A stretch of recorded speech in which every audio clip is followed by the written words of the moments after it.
ہے اس پروردگار کے بابرکت نام سے جو لائق عبادت اور لائق تحسین ہے۔ دعا ہے رب کائنات خالق دو جہاں آپ تمام طالب علموں کو زندگی کے ہر میدان میں کامیابی اور کامرانی سے ہمکنار فرمائے۔ عسکری کیڈٹ کالج کلرکہار نے ہمیشہ کوشش کی ہے کہ اپنے بچوں کو زیادہ سے زیادہ نمبر حاصل کرنے والے جو ہے طریقے بتائے جائیں اور اس انداز سے پڑھایا جائے کہ بچے جو ہیں بورڈ میں اچھے اور امتیازی نمبر حاصل کر سکیں۔ عزیز طالب علموں، آج کا ہمارا لیکچر ہے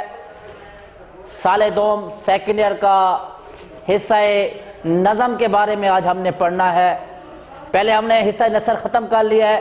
نظموں کی طرف جانے سے پہلے ہم آج حصہ نظم یہ پڑھیں گے کہ ہم نے نظموں کے اشعار کی تشریح کس طرح کرنی ہے۔ تو جیسا کہ پتہ ہے کہ ہمارے بورڈ کے پیٹرن میں سوال نمبر 2 آتا ہے۔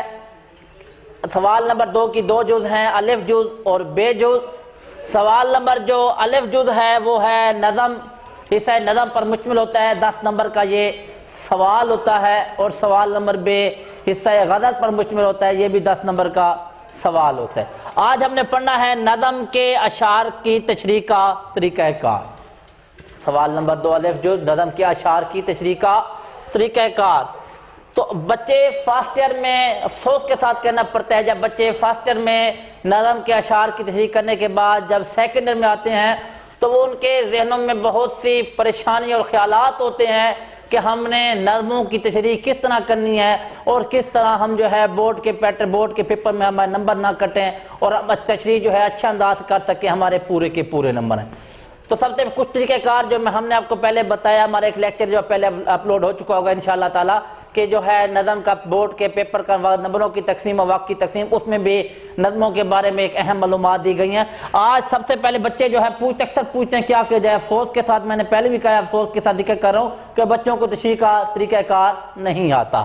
تو اب ہمارا سوال نمبر 2 نظم و تشریح کا طریقہ کار ہے۔ اکثر بچے پوچھتے رہتے ہیں کہ سر نظم کے اشعار کی تشریح اکٹھی کرنی ہے یا الگ الگ کرنی ہے۔ تو بیٹا آپ کے پاس یہ آپشن موجود ہوتا ہے کہ آپ نظموں کی اشعار کی تشریح اکٹھی بھی کر سکتے ہیں اور الگ الگ بھی کر سکتے ہیں، جبکہ غزل کے ہر اشعار کی تشریح آپ نے علیحدہ علیحدہ کرنی ہوتی ہے۔ نظموں میں جو بھی اشعار آتے ہیں وہ ایک ہی نظم سے آتے ہیں، اس لیے لہٰذا آپ کو جو ہے ایک ہی دفعہ مرتبہ حوالہ نظم دینا ہوتا ہے، جس میں آپ نے سب سے پہلے مینشن کرنا ہوتا ہے نظم کا عنوان، کہ وہ جو شعر ہے کس نظم سے آیا ہے، اس نظم کا عنوان کیا ہے۔ اس کے بعد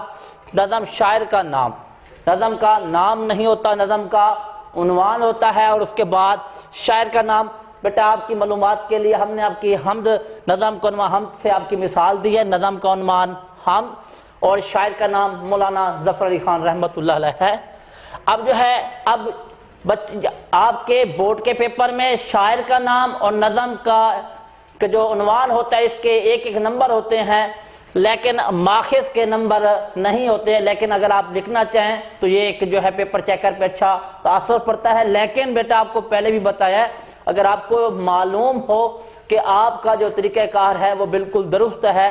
آپ جو لکھ رہے ہیں وہ بالکل ٹھیک ماخذ ہے، تو آپ لکھیں، ورنہ وہ لکھنے کی ضرورت نہیں ہے۔ اگر آپ لکھ لیتے ہیں تو اگر آپ کا غلط ہو جاتا ہے، اس کے نمبر تو نہیں ہے لیکن پیپر چیکر پہ اس کا تاثر غلط پڑتا ہے، جس سے وہ آپ کے جو ہے پیپر کی جو باقی چیکنگ میں منفی اثر پڑتا ہے اس پہ۔ حمد ہے، نظم کا عنوان حمد ہے، شاعر کلام مولانا ظفر علی خان ہے، اس کا ماخر ہے حبسیات، یعنی کہ مولانا ظفر علی خان کی کتاب حبسیات سے یہ نظم لی گئی ہے۔ اس کے بعد تشریح کرنے کا طریقہ کار یہ ہے کہ ہم تشریح اگر اشعار کے ہم اکٹھے کر رہے ہیں تو ہم لکھیں گے بریکٹ میں 1+2، اگر ہم اشعار کی تشریح الگ الگ کر رہے ہیں تو ہم لکھیں گے شعر نمبر 1، نیچے جو شعر لکھیں گے، پھر زیر تشریح شعر، یعنی جس شعر کی ہم نے تشریح کرنی ہے وہ ہم نے یہاں پہ لکھنا ہے، اور اس کے بعد پیپر پیپر چیکر پہ اچھا تاثر پڑے، ہم جو ہے شعر کا مفہوم لکھیں گے تاکہ جو ہے اس کو پتہ چلے کہ اس کو اس شعر کے بارے میں مکمل معلومات حاصل ہیں۔ اس کے بعد پھر ہم نے تشریح شروع کرنی ہوتی ہے۔ اب تشریح کرنے کے کچھ اہم نکات اور بھی ہیں جو بیٹا آپ کو بتائیں گے۔ اہم نکات، اہم ہدایات ہیں تشریح کے حوالے سے۔ سب سے پہلے ہے نظم کے اشعار تشریح اکٹھی بھی کی جا سکتی ہے اور الگ الگ بھی کی جا سکتی ہے۔ اسی طرح اب اگر ہم حوالے نظم لکھ رہے ہیں تو ہم نے نظم کا عنوان اور شاعر کا نام اکٹھے نہیں لکھ دینا، بلکہ نظم کا عنوان اور شاعر کا نام ہم نے الگ الگ سطر میں تحریر کرنا ہے، یعنی شاعر کا نام اور نظم کا عنوان ہم نے علیحدہ علیحدہ لکھنا ہے، اکٹھا نہیں لکھنا۔ اس کے بعد نظم کے ہر شعر کی جو تشریح کرنی ہے وہ 2.5 سے 3 صفحات پر مشتمل، یعنی ہر شعر جو ہے وہ 2.5 سے 3 صفحات پر مشتمل ہو، یعنی ٹوٹل جو ہے اس کی کل طوالت جو ہے وہ اشعار تشریح کی 5 سے 6 صفحات بنیں گے۔ اب ایک اور اہم بات بیٹا کہ ہر صفحے پر حوالے کا معیاری شعر ضرور لکھیں، یہ لازمی لکھنا ہوتا ہے، اس سے بہت اچھا تاثر پڑتا ہے پیپر چیکر پہ جو ہے، اگر آپ نے حوالے کا شعر لکھا ہوتا ہے تو وہ اس سے بڑا بہترین تاثر پڑتا ہے، اس کو زیادہ نمبر ملتے ہیں، اچھے معیاری نمبر ملتے ہیں۔ اس لیے ہر صفحے پر حوالے کا معیاری شعر ضرور لکھنا ہے۔ بعض اوقات ہوتا کیا ہے، بچے کلاس میں بیٹھے ہوتے ہیں، کمرے امتحان میں بیٹھے بیٹھے خود سے شعر بنا رہے ہوتے ہیں، تو جو خود سے شعر بنائیں گے تو وہ غلط ہوگا، شعر تو ہو سکتا ہے ٹھیک ہو لیکن اس کا وہ وزن نہیں ہوگا جو ایک شعر کا ہوتا ہے، تاکہ جو پیپر چیکر ہوگا وہ اس کو پتہ چل جائے گا کہ یہ معیاری شعر نہیں ہے یا اس کے مطابق اس کا ربط نہیں ہو رہا۔ تو اس لیے جو ہے آپ کوشش کریں کہ اچھے سے اچھا حوالے کا شعر دیں، کسی بڑے شاعر کا شعر دیں، ساتھ اس کا نام بھی ضرور لکھیں۔ اور اس کے بعد حمد و نعت میں اگر کوئی بھی ہے، حمد و نعت میں آیت مبارکہ اور حدیث مصطفیٰ صلی اللہ علیہ وآلہ وسلم کے حوالہ جات بھی دیں، یا علامہ اقبال کی تبلیغی نظم ہے اس میں بھی آپ حمد و نعت کی طرح آیت و حدیث کے حوالہ جات دے سکتے ہیں۔ اس لیے